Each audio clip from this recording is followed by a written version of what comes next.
you were born in UAE, right? Dubai. No.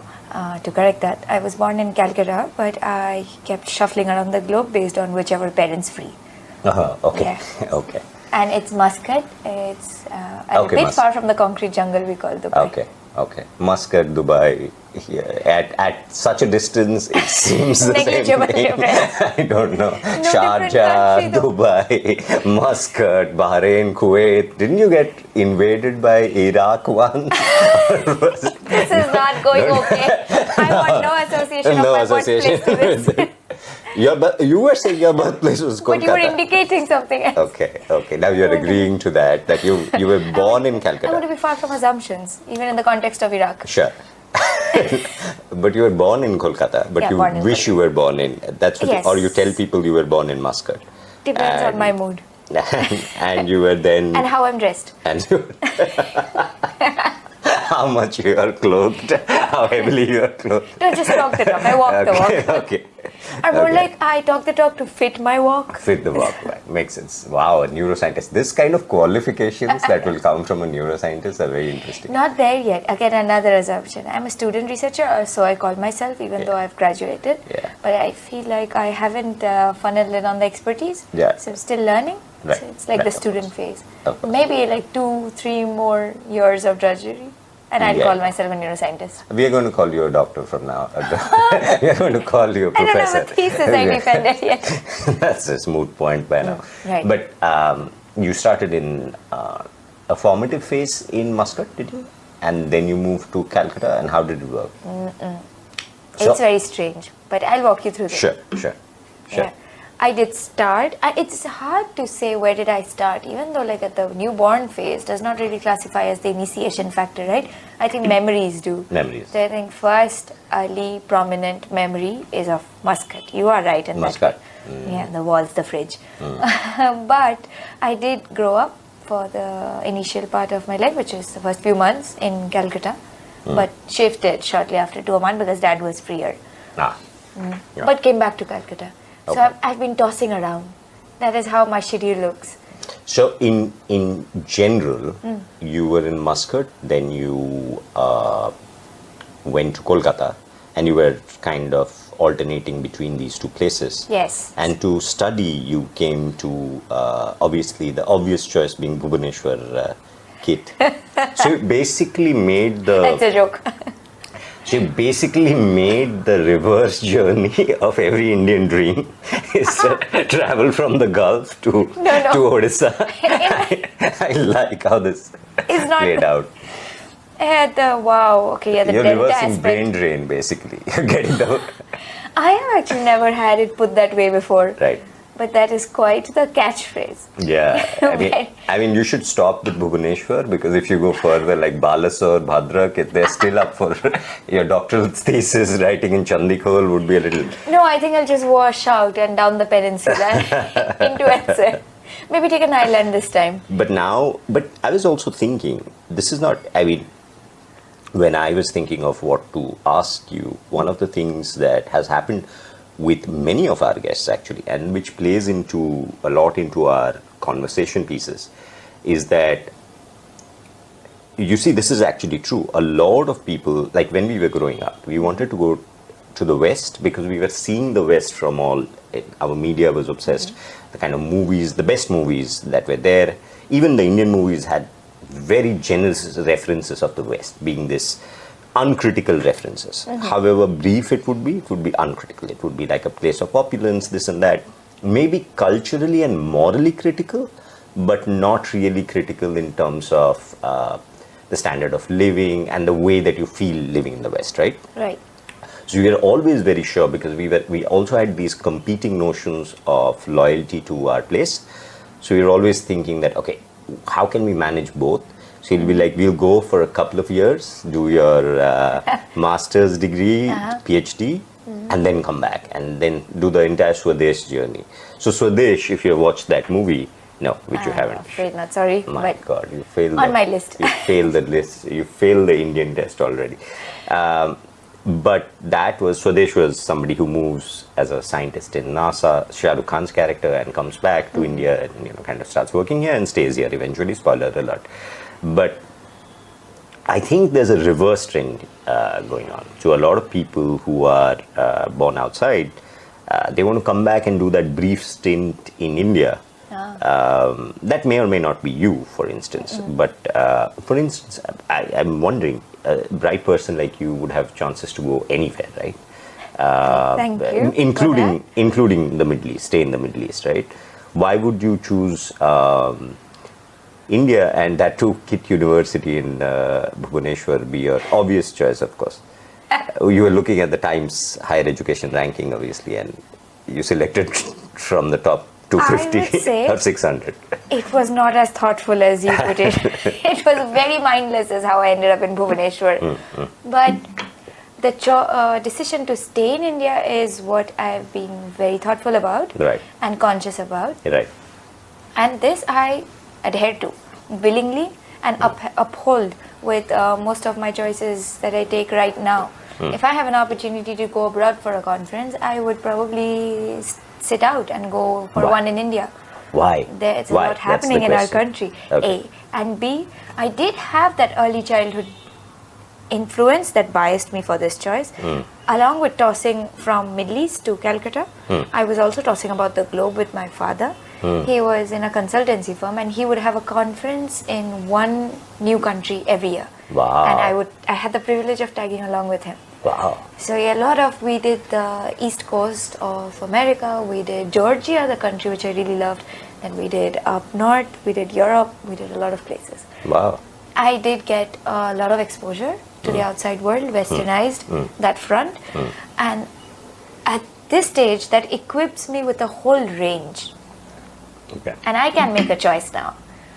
Besides media, besides the media influence. This was like a foil or a counterpoint to your early Western exposure. Exactly. So mostly I'm thinking Georgia is Eastern Europe, but mostly I'm thinking you did North America and a lot of Europe also. Yes, a lot of Europe. So mostly what we consider the West from here, and this would be your journey east. That's what you wanted, or that's what you're still at, still doing, right? Because you said that you would sit out.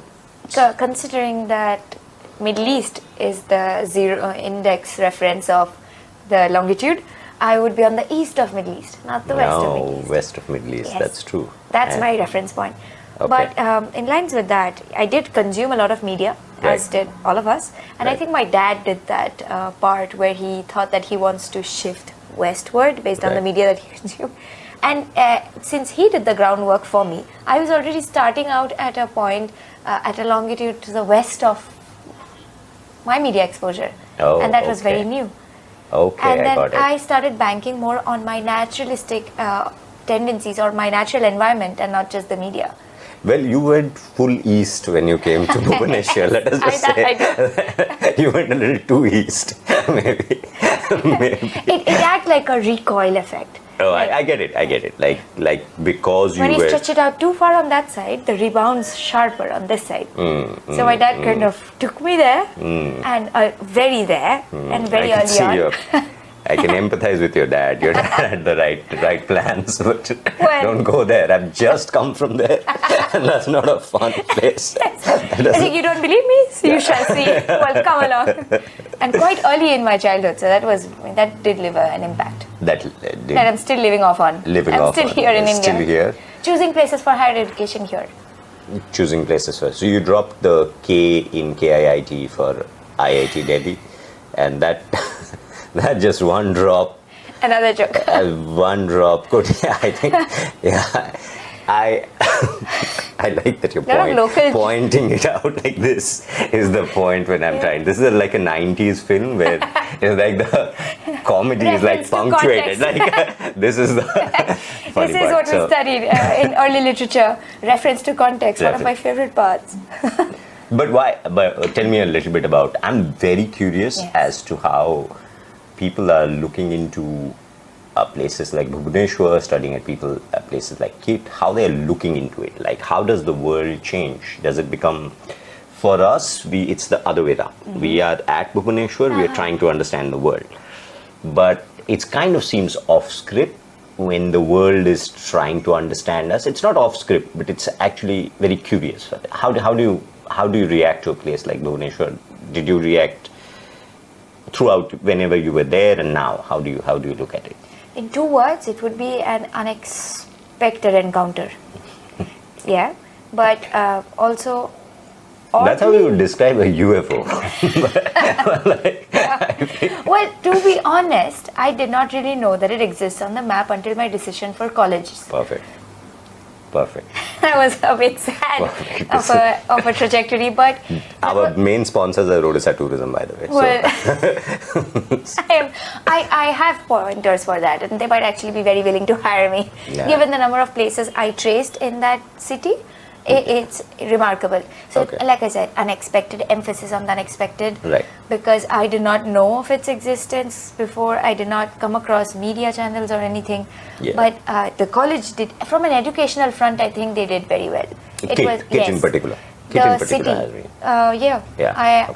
IIT and then IIT. So there were a lot of Bhubaneswar, there were a lot of institutes that were popping up in Bhubaneswar, and that was the hype, and that is how it did reach my ears.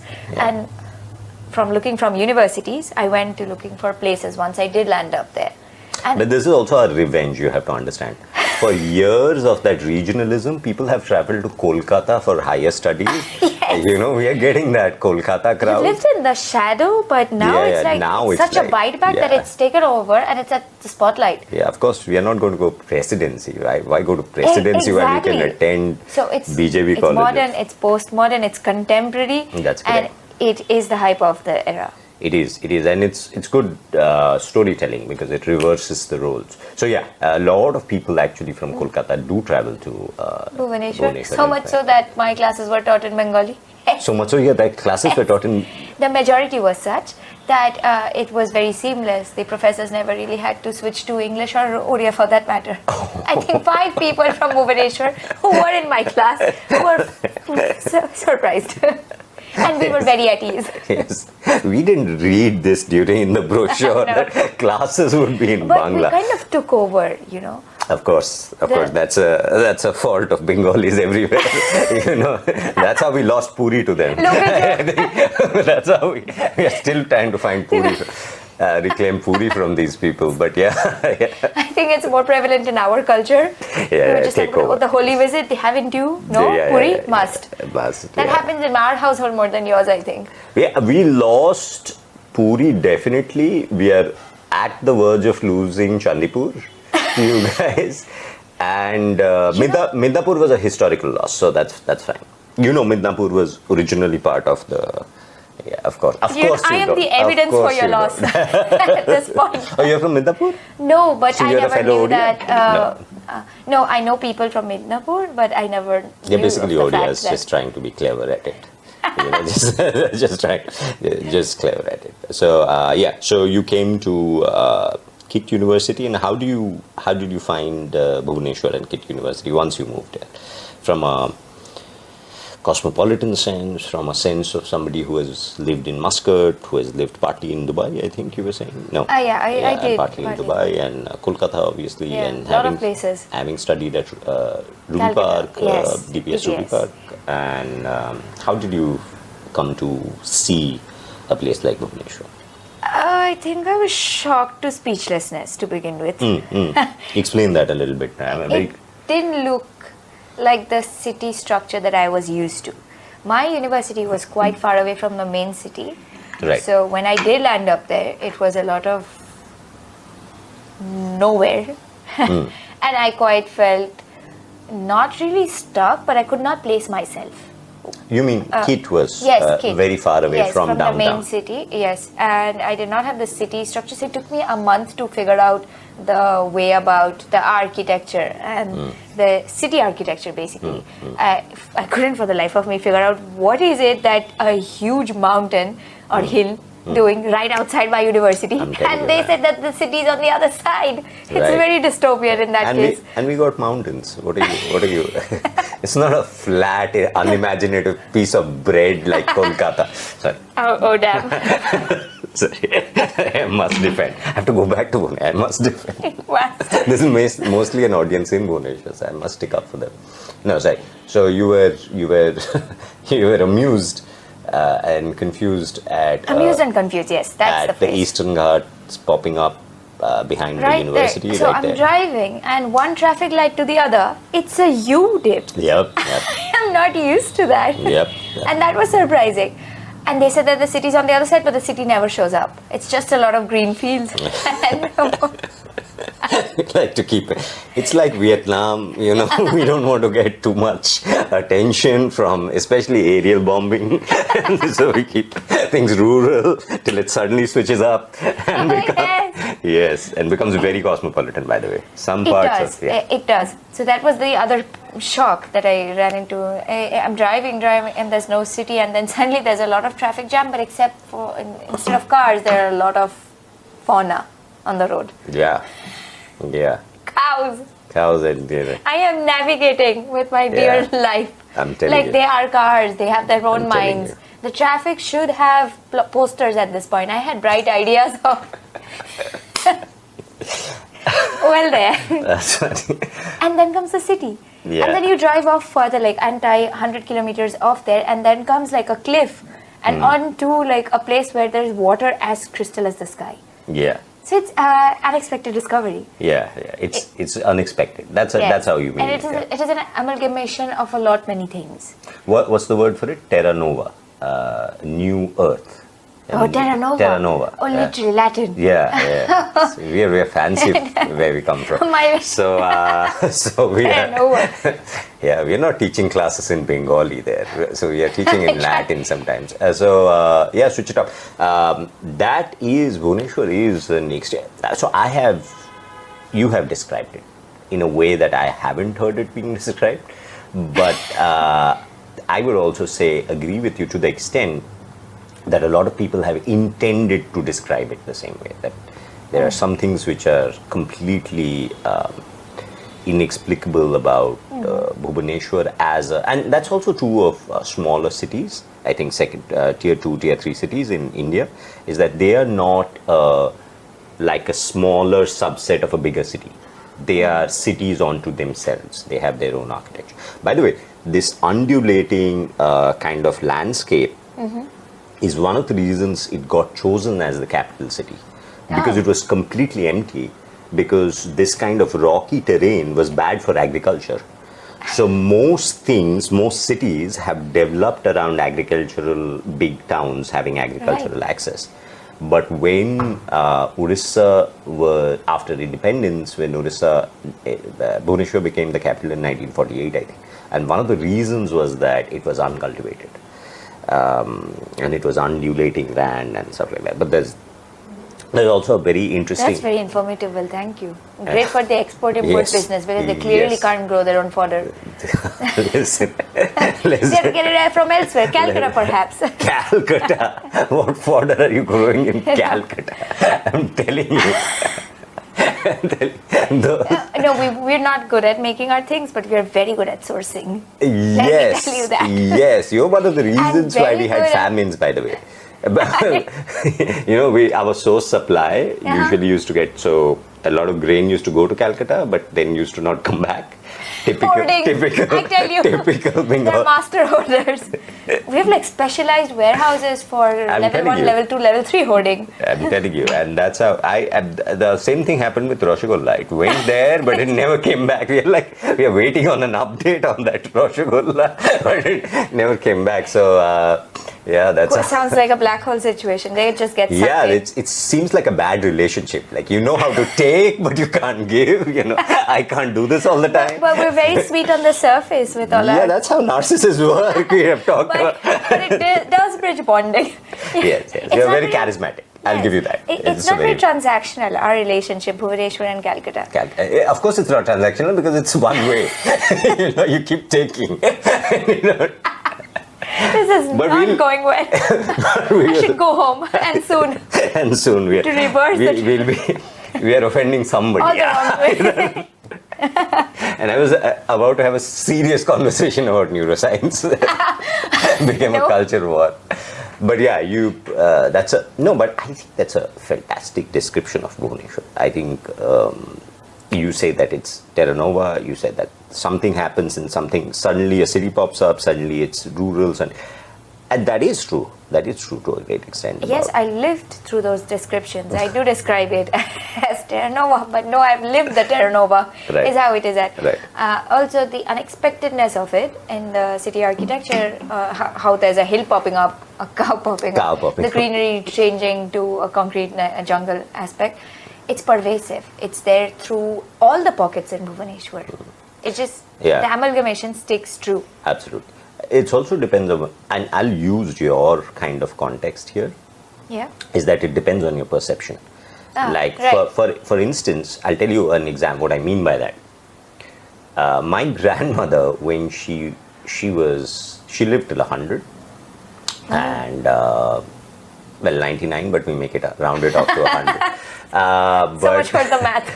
But it's a cricket match, life is. So you got to score those hundreds. But what happened is that when she went to the States, traveled to the States in, I think, the late 70s or early 80s, I'm not really sure.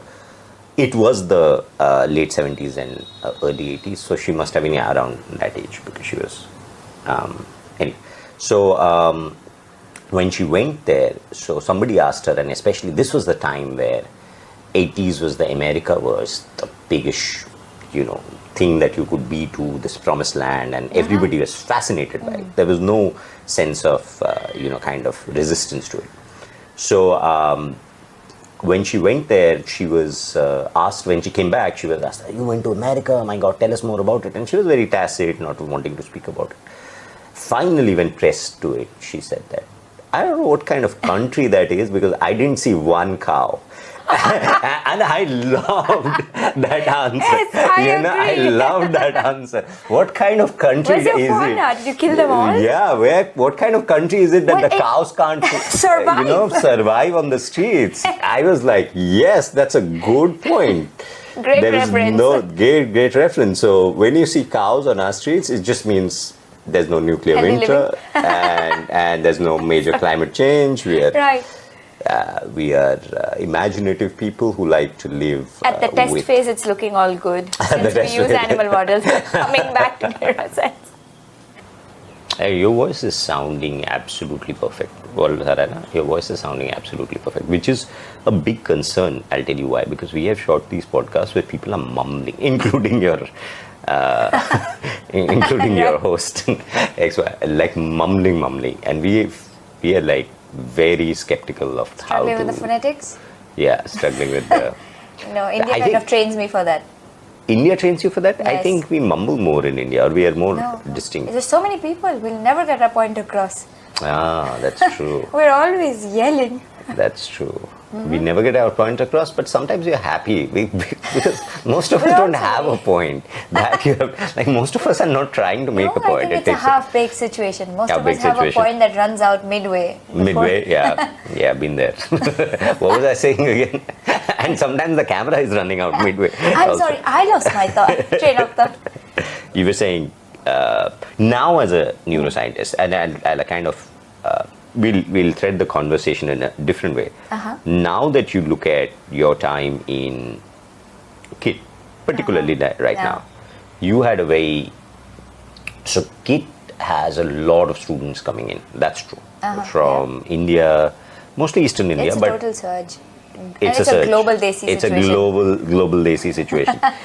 I haven't seen so many Arabs acting so desi all together. Global desi, I tell you. Global desi is the right word for it. I have never seen so many white people merge so much into the desi crowd that they are indistinguishable after a while. So it's two things. One's the culture and the second one's the heat. Yeah, that's... I was just... Everybody's the same shade after 1 month in KIIT. Listen, that's where you're absolutely right. And that's something I didn't want to put on camera because it sounds like I'm being a colorist, but from my experiential quality, I think it's unavoidable. I mean, if there were a center of absolute equality in terms of no racism, like I see no color, it would be Bhubaneswar. KIIT's doing a great job to be one. KIIT, Bhubaneswar, it's just that humid heat that everybody is so disgusted and everybody is looking like they want to go indoors so fast that when you see them outdoors... I think it's the designer. at fault or at, I don't know if it's a fault, it might actually be a great thing, a great blending purpose of sorts. It's a great blending purpose. Because he's designed the campus in such a way that he has made sure students spend equal amounts of time outside, completely suffering through whatever. So every kind of melanocyte suffers. Melanocyte being our color cells. No matter how durable they are, they will be black and blue. Oh yeah. Melanocytes are like a traveler in Mumbai trains or something like that. They are like fitting in there.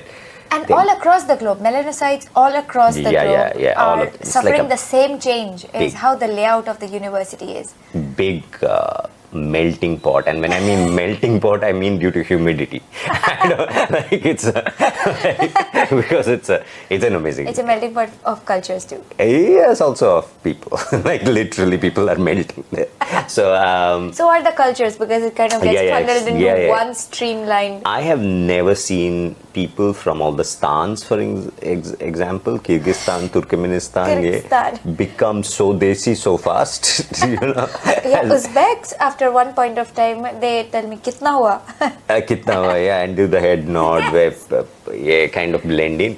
But what that's also, I mean, we are kind of being superficial, but not really, because it is true. Something about that student environment, something about is very unprepossessing. Also, maybe because of the lack of white people from like global centers like the US or UK, they kind of stand out a lot more and make sure that they do. I think a lot of people who KIIT is the international crowd that they are like kind of attracting would be from Africa, would be from the Middle East, would be a little bit from, you tell me more. I would be. It's not far west. It's not far west. I don't think I've seen many Europeans. I've only seen exchange student Europeans. I have a friend, she's French, but she's originally from Morocco. So somehow KIIT is very intricately associated with the Middle East. And that particular belt. Even in Africa. And it's that latitude that it has a personal relationship with. Which is not very, I think, very different from the Odisha latitude. If I think about it, the Odisha latitude would be, I'm right. The Odisha latitude would be in the same latitude as a lot of these places. The Middle East and Saudi Arabia. And except in Afghanistan, that's higher up. Afghanistan students also come and dominate, but it's in the same range, maybe a few degrees up and below this latitude. Afghanistan is more like Delhi.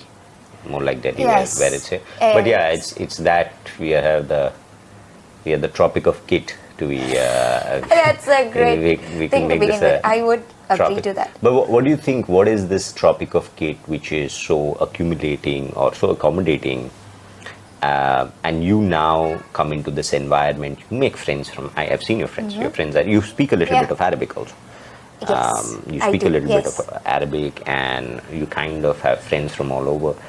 As right now, how do you think that kind of multiculturalism helps us, neurally speaking? Just does it? Do you think like does it develop our brain? Is there something? Oh yes, absolutely. I was so sharp. I had I was at the top of my game when it came to academics. I was performing really well. Really, and as taking much less time to remember and recollect huge amounts of texts. Probably because I thought I was running multiple things in parallel, like multiple different languages. And all happening at once. And I was very motivated at that point of time when we have this multicultural scenario. I'm very motivated to speak in everybody's language. My linguist brain kind of exploded. How many languages did you speak in functionally? I spoke a lot of French, a lot of Arabic, and I started picking up Afghani. And so Arabic was challenging. I spoke maybe 3 different dialects: Syrian, Yemeni, and Moroccan Arabic, and all 3 very different from the other. This is how Urdu started, by the way, in Delhi, because people were outside. So Urdu means camp. It was camp language because there were people from all over the place, Afghanis, the Turkis, and they needed a common language to speak. So Urdu came. So thank you for sharing that. That's Patia / Bhubaneswar might be the birthplace of another. Yes, might be. It would be a very hybrido Arabic situation. I can't map out a catchphrase, but I'm definitely sure that it is like headed towards there. Headed towards there. It's a platform. It's the perfect platform for brewing something of that sort at this point, given the collection that the university has made with the students. A lot of them there. Yeah. And you kind of, where did you see yourself? Especially, I'm interested in knowing, because you were a student who was pursuing something in STEM. Yeah. Women in STEM. Women in STEM. Yeah. I have always, whenever I've spoken to you, found you extremely reflective about stuff. Without. You mean, I think the colloquial term for it is nerdy. No, I wouldn't. Yeah, probably nerdy is not a kind of negative. I don't know why that term suffered. Yeah, I don't know why that comes. Yeah, No. Fair enough, fair play. Taking a high order compliment, but yes. Yeah, high order compliment. But I've always found you very reflective, trying to break things down into its component parts, putting them back together, whatever little conversations we had. And kind of, I felt that as a woman in STEM fields, and you always chose enclaves which were very meditative. I felt that way. Do you think like Calcutta was probably coming and studying in Calcutta or coming and studying in Bhubaneswar, somewhere subconsciously coming to Bhubaneswar was your way of finding a spot which is with less noise, even your field of biotechnology.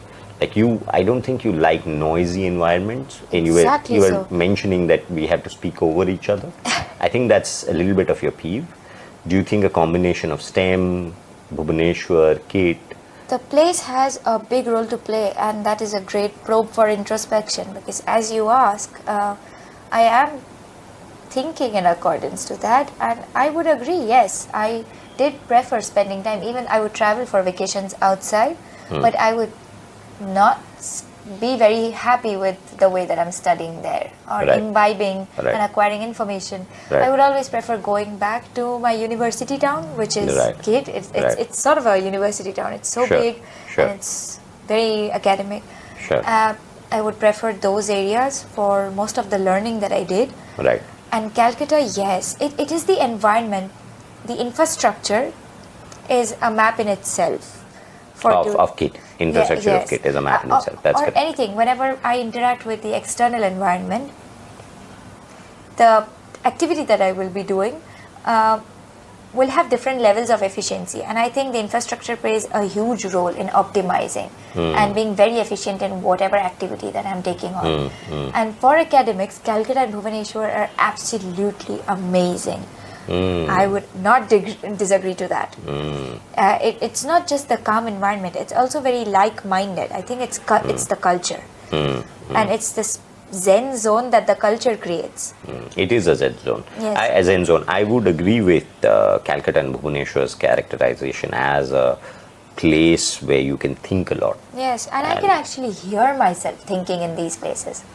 I would not say that the case for other buzzing metropolitan cities. For instance, Delhi, how would you characterize? So Delhi, I can only hear myself think in the university. IIT is the absolute best. But the city, IIT is like an exception to the It is an exception. And it is a beautiful exception. Beautiful exception. Yes, and it's very personal to me, this exception, because it resembles the familiar setting of where I grew up, which is Calcutta, and where I adopted the whole, or got exposed to STEM, which is Bhubaneswar.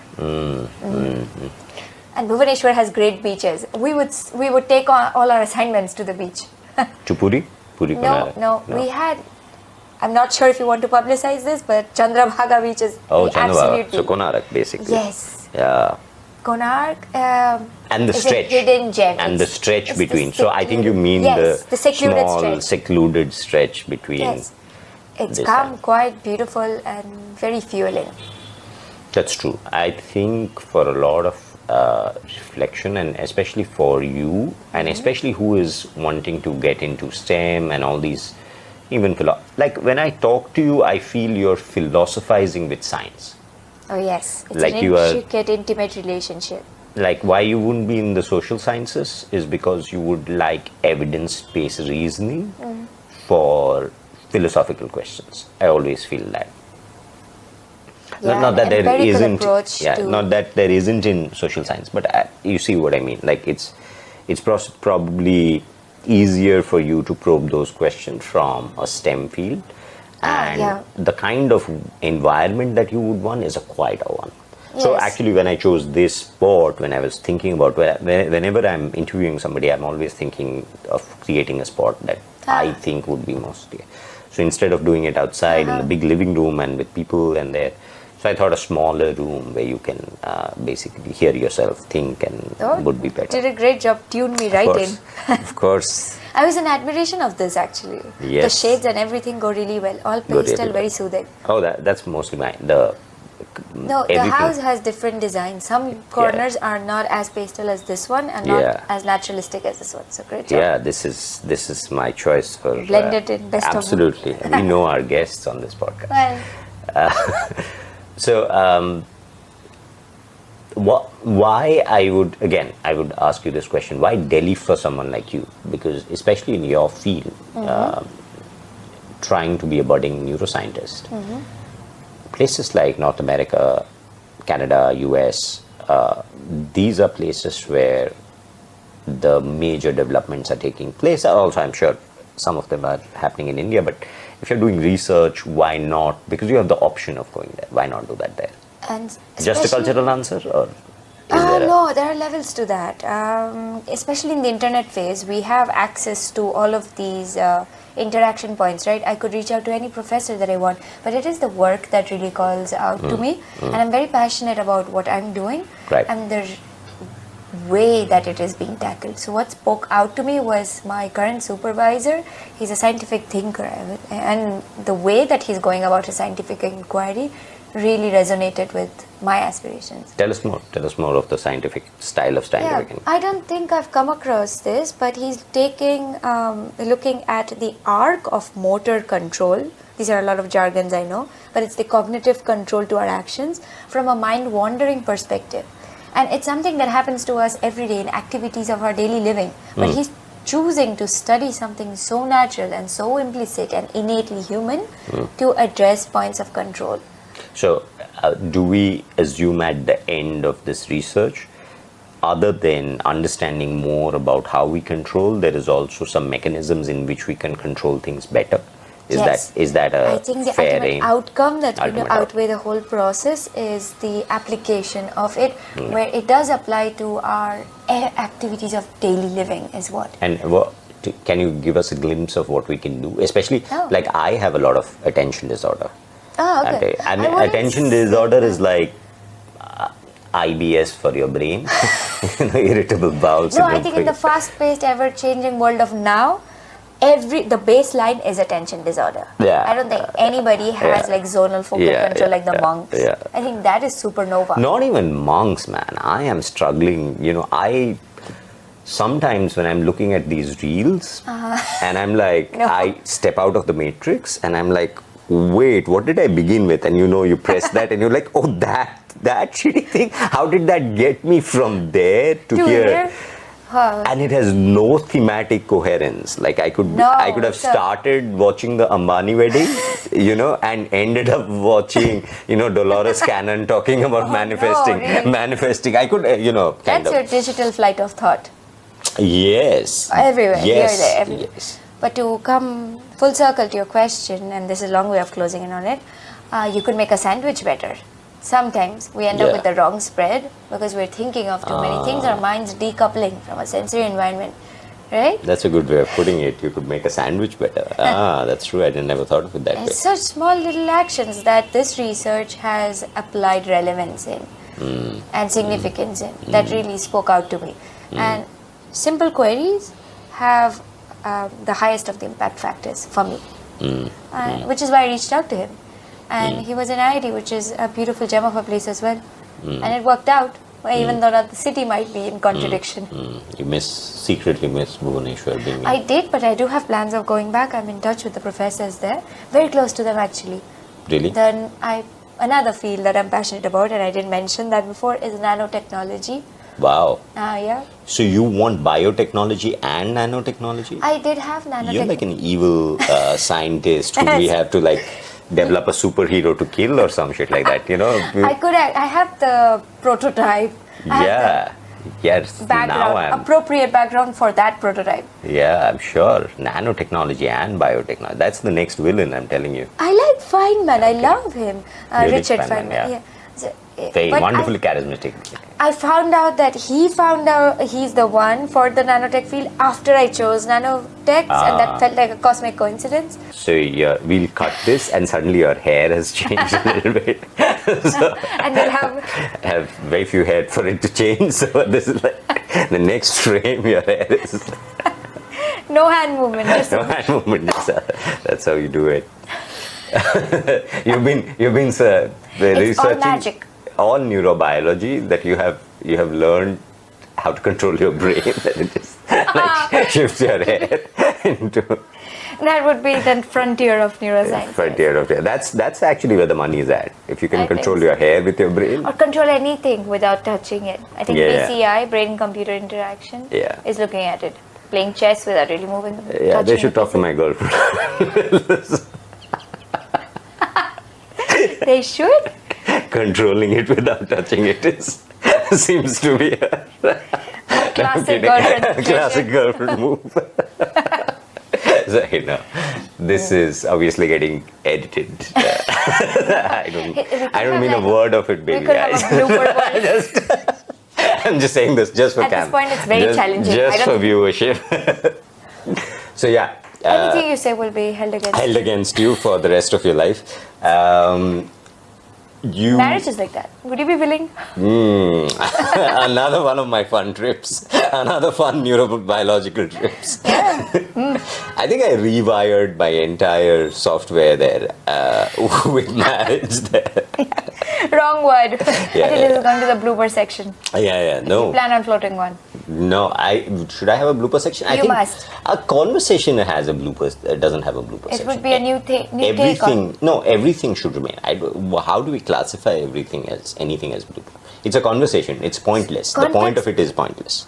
It doesn't have a center. Let us just say more intellectual. Spread across. It's spread even, across. Even though there's it's like Bhubaneswar. It has hills. It has those it lows still and has ups. boundaries. Yeah, it still so has in that boundaries. case, the boundaries are the contextual framework. That is what defines structure and non-structure. And I think non-structure in the conversation would end up in the blooper cut, Yeah. like marriage. Like Uh, no comment. classic blooper cut content. My advocate tells me not to comment on that. I just received a WhatsApp for him. So Oh, yes. so That was fast. That was fast.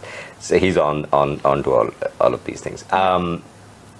So if you're in Middle East as a woman who's so reflective and wants to work in the STEM field, and Middle East is obviously a very big category that I'm putting in. Maybe the places that you have stayed. Oman. I think I would. Oman. Oman. Okay, let's say Oman. Quieter front on the Middle East. Quite a front, ensconced between What's Saudi your- Arabia in the and north Dubai. and Dubai on Yeah, this side, UAE. and then Yemen in the south. Yeah, that's politically okay. Yeah. Yeah. One comparison's political, quiet or not quiet, and the other one's very entertainment based. Sure. Yeah. And how would you envision your? Would you like that environment? Do you think you wanted to get out of it, or it was just a more plebeian choice that you would? So I've never really pursued STEM in Oman, Right. but it's an absolutely wonderful place. Right. And the only difference between here and there is that I don't find like-minded people around there, probably because of the population. It's quite sparse and not very academically inclined in my domain. But the one thing that really stands out to me from there is that people actually give you the space to hear. They Oh, will wow. be, they will be not just listening. You will be hearing in on every word and thinking over it, mulling over every thought. Wow. They take their time in conversations and opinions and all of that. Really? So Middle East has a very unique culture, a lot of space. The Zen mode is kind of situated different, I would say, for that place. How so? They're not academically inclined, but they have all the traits of being so. They just Okay. don't apply it in that field. They don't think they're very industrialized. The sector, the priorities are different there. But they would still, even in something completely unrelated, they would give you so much time and so much respect and so much of space for creative exploration. Yeah, once you find oil in the Persian Gulf, I think you have a lot of time for exploration. You mean once you don't have money to worry about? But that's a very interesting. This is a point where I shouldn't be superficial, because the entire kind of theme of mine, when I'm looking at spaces like Bhubaneswar, Cuttack, smaller cities, the societal organization. Yeah, I'm looking at studying them from a point of view of space, this abstract space of what you can say, what you can't say. And part of the reason why I'm not interviewing, kind of experts in a field per se, or like Bhubaneswar is a small place, so I think I could interview politicians, bureaucrats, but I'm not very interested in their opinion as of now, because I want to understand what is the space what are we talking about when we are talking about Muscat? What are we talking about when we are talking about Bhubaneswar? So, for instance, right now, I feel from you is that if I want to be heard, Muscat is a very good place with a non-academic background, but So they're pro-contrasting opinions. They do not take contrast to be a volatile thing. Stuck between Yemen and Saudi Arabia, you would have to be deal with. So Oman contrast. is a gem of a place. Diplomatically, politically, it has maintained sort of a relationship that it's beyond me to even comprehend. How it's geographically placed. It does a very good job at the management level, both at the emotive factors, at the people factor, and the exposure factor.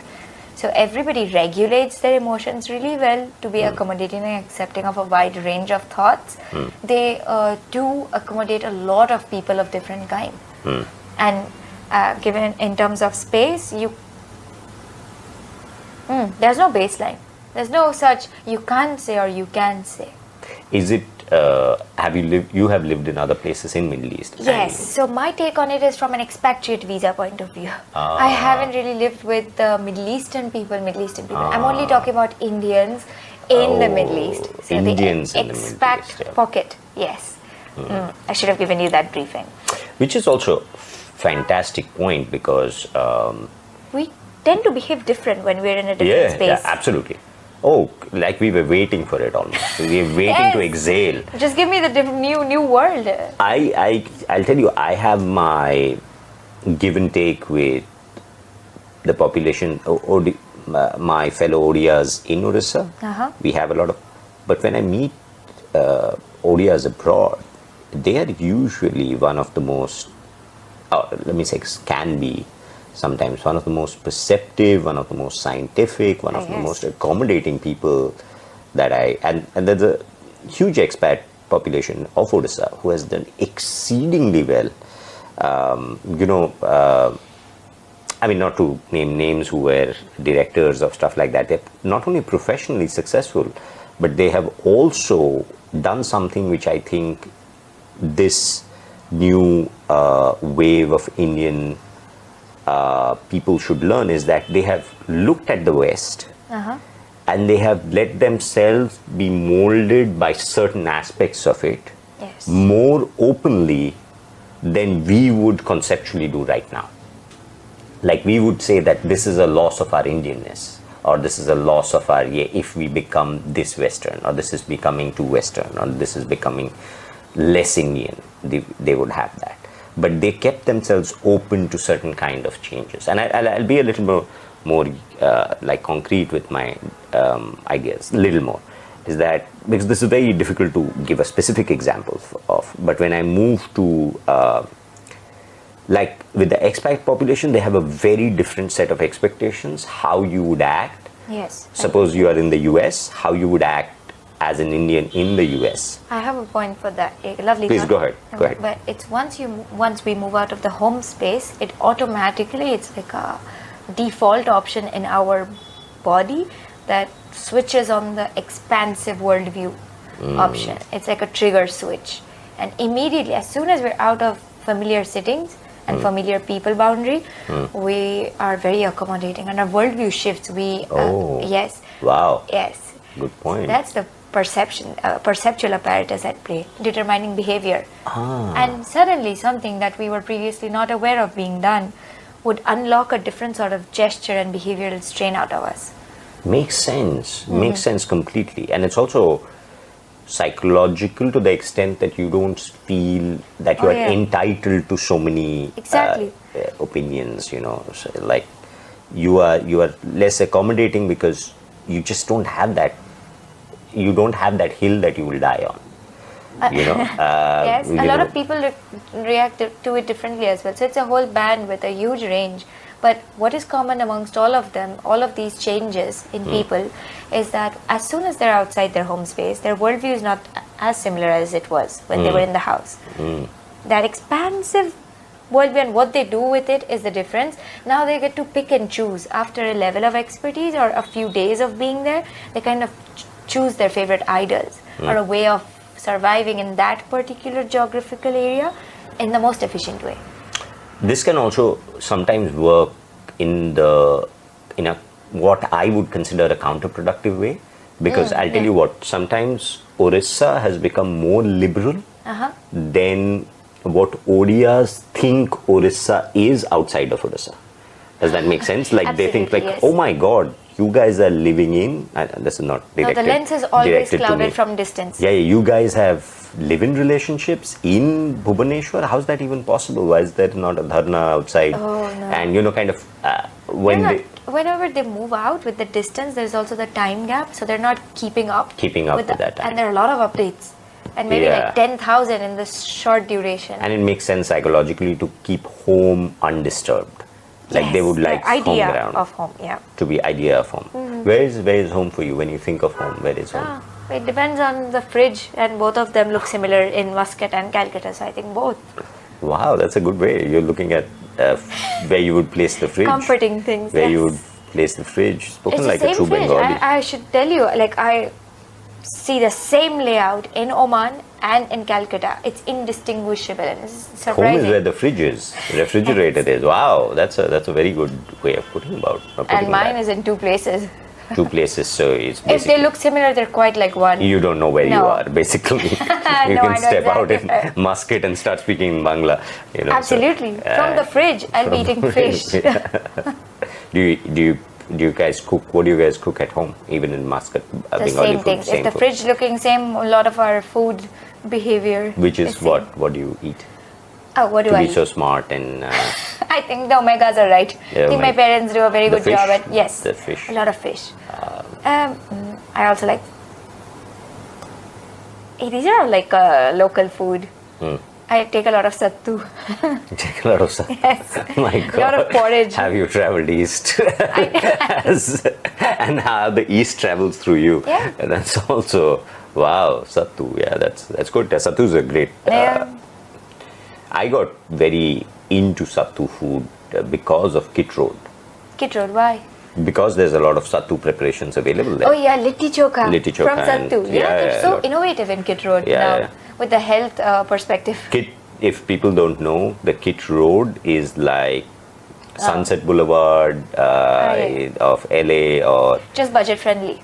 Yeah, Las Vegas Strip, the strip in Las Vegas, it's like that. It's where everything is happening. That 1 kilometer from... Stretch. It has an arcade. I think they ran out of business, but at one point of time, from point A to point B, I would come across maybe a gelato parlor, an arcade, a Middle Eastern Mughal Darbar Darbar, there is... And these food trucks are also amazing. Yeah, amazing. So we have one food truck now which is just selling Middle Eastern food. Oh yes, by the students. Yeah, by the students. By the international students. Yeah, I'm thinking of interviewing the people who are so good. running. I'm just trying to get some free food, but let's see if I can. Free authentic food, mind you. They do it very Middle Eastern. Very Middle Eastern. That's like a little too Middle Eastern. That they were not for your taste buds. I mean, not just the food. It's gut friendly, I tell you. Yeah, they were just saying, I think it's called Almot America. That's what now. It's a little too Middle Eastern. So it's been a fantastic catching up with you. Had a lovely conversation like I do every time. And Likewise. like if you're in Bhubaneswar, we should do this again in KIIT. Oh yes, let's I think do it. Yeah, let's would go to like my that. favorite spots. I have things to say. I have things. I more envision this as we would be talking a lot of gossip about KIIT, but then you made such deep points, and this is the problem with deep points, is that I am looking bad when I'm superficial. I'm reading the YouTube comments in my head, and I'm like, oh my god. Oh, I did the job wrong. Yeah, which is like, why are you? This is girl wants to really talk about dissect the place that you're talking about. But KIIT, Bhubaneswar, these are always fantastic places for us to visit again. Yeah, it's a great initiation factor in my life, and I wouldn't mind recollecting at all. I would love to go back. So a neurological quote to end would be: life is not what is lived, but what is remembered, and how one lives to remember it. It's Gabriel Garcia Marquez. My dear God, thank you for sharing. Yeah, Thank you for coining.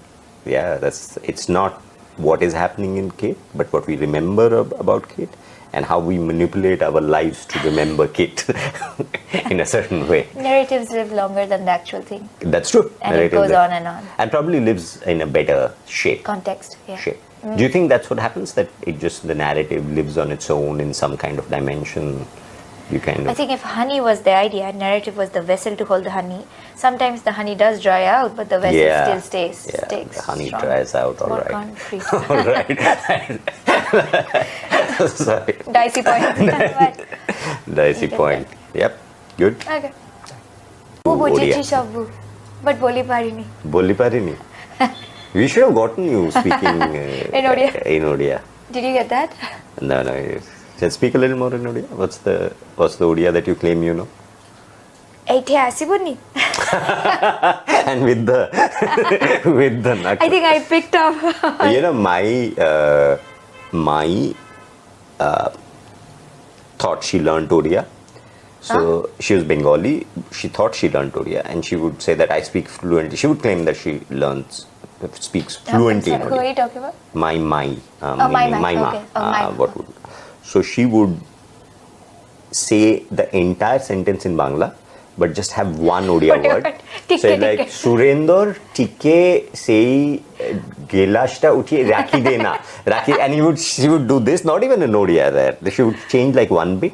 And she would say that, oh, he understands me perfectly. What had happened is that Surendra had learned Bangla much more efficiently than my ever learned Odia. So it was just. I think that's quite the case. I think the auto drivers outside biotech after a point did speak very fluent Bengali commands.